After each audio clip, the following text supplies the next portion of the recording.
Halo semuanya, perkenalkan saya Ivan Maulana. Di sini saya akan membahas tentang pengembangan artificial intelligence dan apa itu artificial intelligence. Baik, istilah kecerdasan buatan atau artificial intelligence atau disingkat AI muncul pertama kali pada 1956 dalam konferensi Dartmouth. Namun, sebetulnya konsep kecerdasan buatan ini sudah ditanamkan jauh sebelum itu. Para ahli dari masa ke masa telah melakukan penelitian untuk terus mengembangkan kecerdasan buatan ini. Apa itu AI?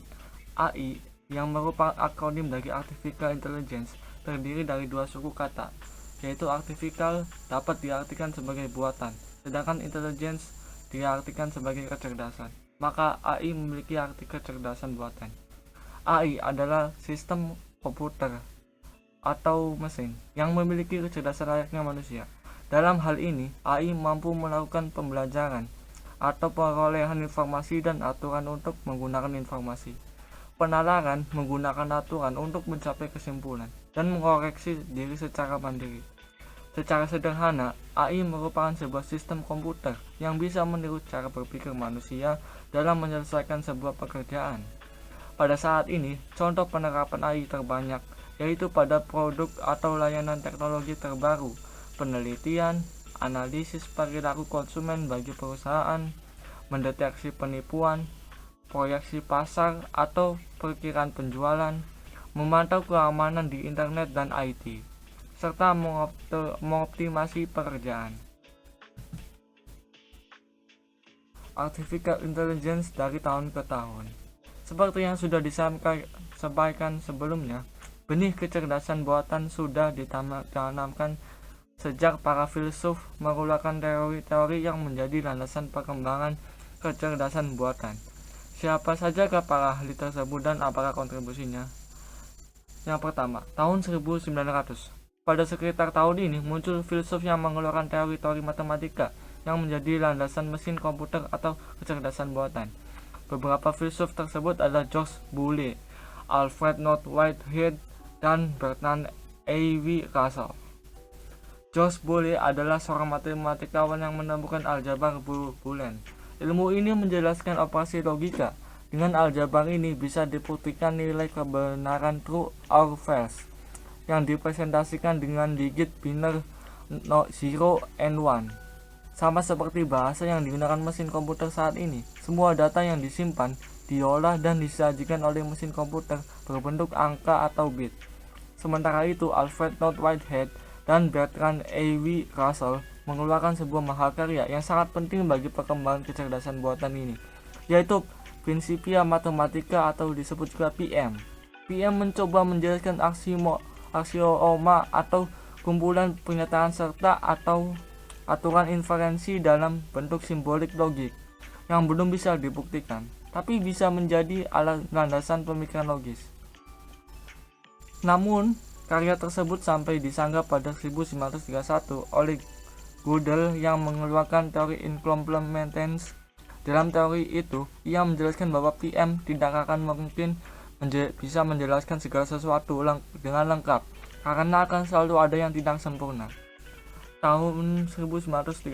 Pada era 1930-an, muncullah Alan Turing, Claude Shannon, dan John von Neumann. Alan Turing adalah salah satu tokoh penting dalam perkembangan teknologi. Ia adalah Turing Machine dan teori tes Turing yang bisa menguji tingkat kecerdasan suatu mesin komputer. Pada era sekarang, tes Turing dapat kita lihat pengaplikasinya dalam fitur tes CAPTCHA. Sedangkan Claude Shannon dikenal sebagai bapak dari teori informasi, teori yang lahir sebagai bentuk pengaplikasian aljabar Boolean. Lalu, John von Neumann adalah orang yang merumuskan bahwa komputer harus dipisahkan menjadi dua bagian, yakni hardware dan software. Pada era ini, para ahli membicarakan bagaimana komputer dapat mempresentasikan pengetahuan mesin komputer hanya akan bergerak jika sudah dimasukkan data. Para ahli memperdebatkan bagaimana cara memasukkan data-data tersebut ke dalam mesin agar mesin dapat belajar. Tahun 1950. Perlu diingat bahwa memasuki era 1950-an, dunia sudah memiliki komputer digital. Komputer muncul pertama kali pada 1946 sesudah Perang Dunia Kedua. Awalnya, komputer diciptakan di Amerika untuk keperluan perang. Namun karena perang sudah berakhir, mesin komputer tersebut digunakan oleh Departemen Statistik untuk mengolah data besar demi kepentingan negara.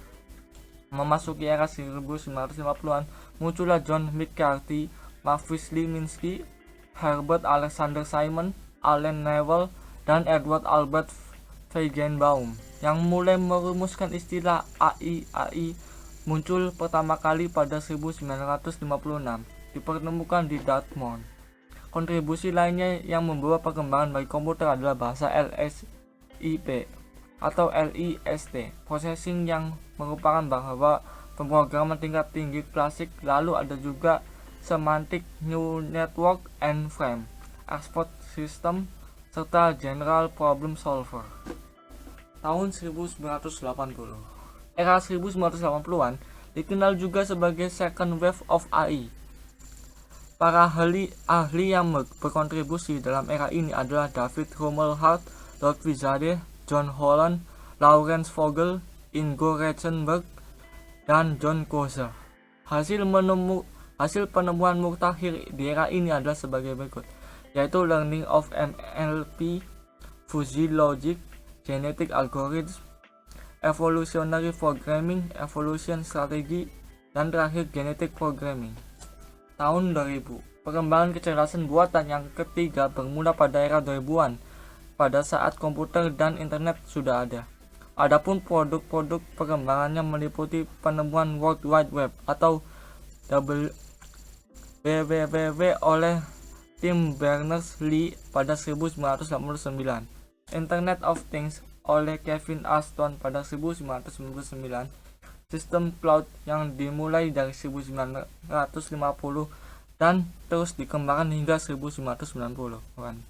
Munculnya istilah Big Data oleh John R. Massey pada 1998 dan Deep Learning oleh Geoffrey Hinton pada 2006.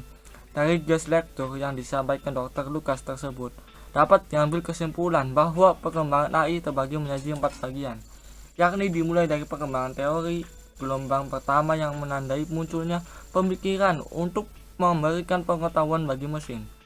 Gelombang kedua, ketika mesin mulai mengolah data yang dimasukkan, serta gelombang ketiga saat internet telah ditemukan. Hasil, kini AI telah berkembang jauh dan seiring dengan semakin canggihnya teknologi di masa depan, bukan tidak mungkin juga AI juga akan ikut tumbuh bersamanya. AI saat ini, dua hal penting yang tidak dapat lepas dari perkembangan AI adalah Big Data dan Computing Power. Untuk dapat membuat sebuah perangkat memiliki kemampuan berpikir dan bertindak seperti manusia, diperlukan data dalam jumlah yang luar biasa besar.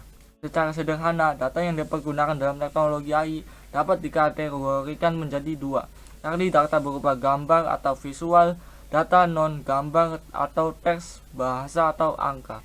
AI yang dapat dibuat dengan data visual tentu saja dipergunakan untuk menganalisa dan mendeteksi objek dari foto atau video, meniru cara kerja mata manusia dalam melihat dan mengenali objek. AI yang dibuat dengan data non-gambar dapat dipergunakan untuk membahas percakapan, yang dikenal dengan chat atau voice atau speech bot. Perannya adalah untuk membuat prediksi pikiran manusia tentang suatu kejadian di masa depan dengan menganalisa kondisi dari kurun waktu sebelumnya hingga saat ini. Ditambah lagi, perangkat komputer yang ada kini juga telah mampu diprogram untuk mempelajari data yang diberikan, sehingga semakin banyak data yang diberikan secara langsung akan membuat perangkat atau komputer tersebut menjadi semakin pintar. Perkembangan AI yang sangat pesat juga didukung oleh masuknya kita pada era digital dan Internet of Things, yang membuat semua data mampu terdigitalisasi dan ditangkap dari mana saja secara cepat, bahkan langsung atau real time. Namun perlu dicatat, untuk memastikan AI bekerja optimal, diperlukan bandwidth yang stabil dan handal untuk operasional AI yang lebih lancar. Solusi dedicated internet terbaik dari LinkNet dapat membantu Anda mewujudkannya.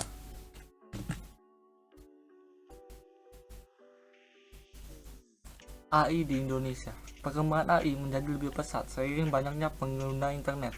Tercatat ada 1906,7 juta atau lebih dari 70% populasi Indonesia sudah menjadi pengguna akses internet pada kuartal 2 atau 2020. yang membuat data AI semakin berkembang. Untuk memproses jumlah data yang luar biasa besar atau masif, memang diperlukan kapasitas atau computing power yang mumpuni. Perkembangan teknologi komputasi awan atau cloud computing membuat AI tidak lagi menjadi hal yang mahal atau sulit dijangkau. Di Indonesia sendiri, sudah mulai banyak perusahaan rintisan atau startup yang memanfaatkan AI dalam menunjang kegiatan bisnisnya. Hal ini tentu saja disebabkan oleh semakin tersedia dan terjangkaunya aspek penunjang yang dibutuhkan untuk menyertakan AI dalam kegiatan bisnis. Tidak lagi hanya tersedia untuk negara maju atau perusahaan besar saja. Klasifikasi AI. 1. Klasifikasi utama dari AI. Strong AI atau AI kuat. Sistem AI dengan kemampuan kognitif secara seperti manusia pada umumnya. Ketika diberikan tugas atau perintah yang belum dikenali, sistem AI ini memiliki cukup kecerdasan untuk menemukan solusi dari setiap tugas atau perintah yang dikerjakannya.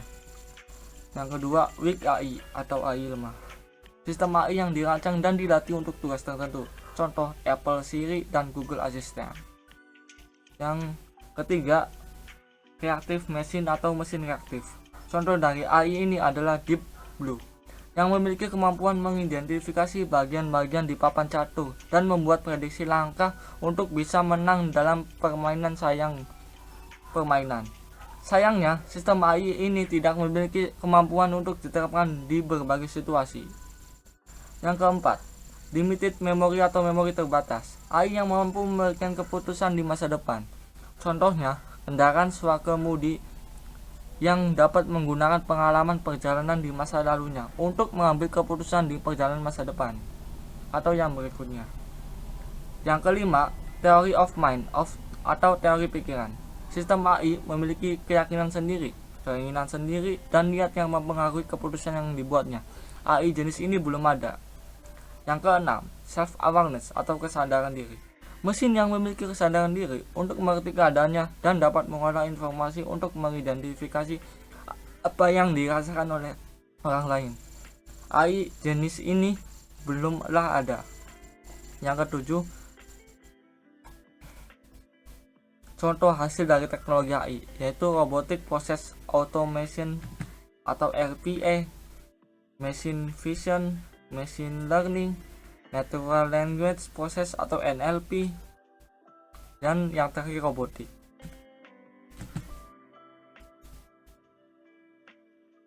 Baik, berikut teknologi perlu ada di setiap kelas dan dikuasai setiap siswa dan guru, karena ini adalah pena dan kertas zaman ini, dan inilah lensa kita untuk merasakan banyak hal di dunia. David Warlick. Baik, berikut penjelasan dari saya mengenai perkembangan artificial intelligence. Baik, apabila ada salah kata atau kurang lebihnya mohon maaf.